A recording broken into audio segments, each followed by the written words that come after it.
Bangabandhu cup 2024 আন্তর্জাতিক কাবাডিতে টানা দ্বিতীয় জয় তুলে নিয়েছে বাংলাদেশ। মিরপুর শহীদ সোহরাওয়ার্দী ইনডোর স্টেডিয়ামে মালয়েশিয়াকে 6টি লোনা সহ 73-22 পয়েন্টে হারিয়েছে স্বাগতিকরা। খেলার প্রথমার্ধে 37-4 পয়েন্টে এগিয়ে ছিল বাংলাদেশ।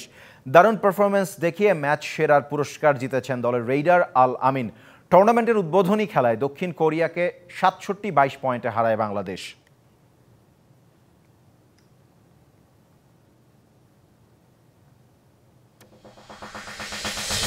ঘূর্ণিঝড় রেমালের প্রভাবে বৈরী আবহাওয়ায় পণ্ড হয়ে গেছে স্বাধীনতা দিবস হ্যান্ডবলের নারী ও পুরুষ বিভাগের ফাইনাল। যুগ্ম চ্যাম্পিয়ন ঘোষণা করা হয়েছে দুই বিভাগের ফাইনালে উত্তীর্ণ দুই দলকে। পুরুষ বিভাগে যুগ্ম চ্যাম্পিয়ন হয়েছেন বর্ডার গার্ড বাংলাদেশ ও বাংলাদেশ আনসার ও ভিডিপি, আর নারী বিভাগে চ্যাম্পিয়ন হয়েছে বাংলাদেশ আনসার ও ভিডিপি ও বাংলাদেশ পুলিশ।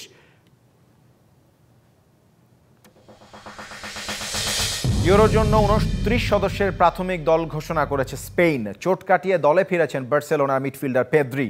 চোটের কারণে দলে জায়গা পাননি বার্সেলোনার আরেক মিডফিল্ডার গাভি। টটেনহাম ডিফেন্ডার পেদ্রো পেরো ও আতলেতিকো মাদ্রিদের মিডফিল্ডার কোকের জায়গা হয়নি স্পেন ইউরো দলে। 7 জুন আগের এই স্কোয়াড থেকে 3 জনকে বাদ দিয়ে ঘোষণা করা হবে মূল স্কোয়াড।